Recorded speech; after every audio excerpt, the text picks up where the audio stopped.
Hi friends, triple ఐటీలో ప్రవేశాలకు counselling ప్రారంభమని కూడా ఈరోజు పేపర్లో ఒక వార్త మనం చూడొచ్చు. తొలి రోజు 1010 సీట్లు కేటాయింపని కూడా ఇక్కడ ఇవ్వడం జరిగింది. అంటే జూన్ 30 నుంచి జూలై 1 వరకు కూడా 2 రోజులకి కొన్ని 500 వరకు కూడా సీట్లు కేటాయింపు జరిగింది. జూలై 14 నుంచి కూడా క్లాసులు ప్రారంభమవుతాయని కూడా ఇక్కడ మనకి ఒక వార్త చూడవచ్చు. ట్రిపుల్ ఐటీలో ప్రవేశాల కౌన్సిలింగ్ ప్రారంభమైంది. నూజివీడు క్యాంపస్లో సోమవారం ఈ ప్రక్రియ ఆర్జీవికేఐటీ రిజిస్ట్రార్ నూజివీడు డైరెక్టర్ ఆచార్య అమరేంద్రనాథ్ కుమార్ ప్రారంభించాడు. ఈ సందర్భంగా ఆయన మాట్లాడుతూ నూజివీడు ఆర్కే వ్యాలీలో కలిపి ఒకరోజు 1010 సీట్లు కేటాయించాము. ఈ కౌన్సిలింగ్ ప్రక్రియ జూలై 4 వరకు కొనసాగుతుంది. ఈసారి జూలై 4 నుంచి తరగతులు ప్రారంభిస్తాం.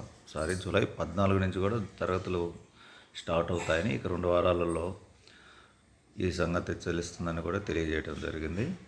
ట్రిపుల్ ఐటీకి ఎవరైతే ఎంపికయ్యారో వాళ్ళు తదనకు అనుగుణంగా ఎక్కడ సీటు వచ్చిందో దానికోసంగా ఆ యొక్క ప్రాంతానికి జూలై 14 చేరుకోవాల్సినటువంటి అవసరం ఉంది. కాబట్టి దానికి అవసరమైనటువంటి బట్టలు మీ యొక్క అన్నీ కూడా సర్దుకొని సిద్ధంగా ఉండాలని కూడా ఇది ఈ సందర్భంగా తెలియజేయటమైంది.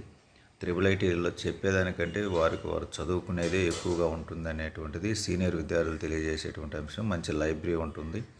ఫ్యాకల్టీ అంత కరెక్ట్గా కొన్ని క్యాంపస్ల్లో ఉండలేదు అనేటువంటిది కూడా ప్రస్తుత సమాచారం. మరి ఈ సంవత్సరమైనా ఫిలప్ చేస్తారో లేదో గమనిద్దాం. ఫిలప్ చేసినా చేయకున్నా ఫ్యాకల్టీ పాఠాలు చెప్పకున్నా కూడా సిలబస్ ప్రకారం ఎవరైతే చక్కగా చదువుకుని లైబ్రరీని ఉపయోగించుకొని ఫాలో అవుతారో వారు మాత్రమే ట్రిపుల్ ఐటీలో సక్సెస్ అయ్యేదానికి ఛాన్స్ ఎక్కువ ఉంది. గమనించగలరు ఫ్రెండ్స్.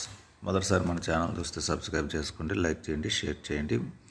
మరో సమాచారంతో రేపు ఒక వీడియోతో కలుద్దాం.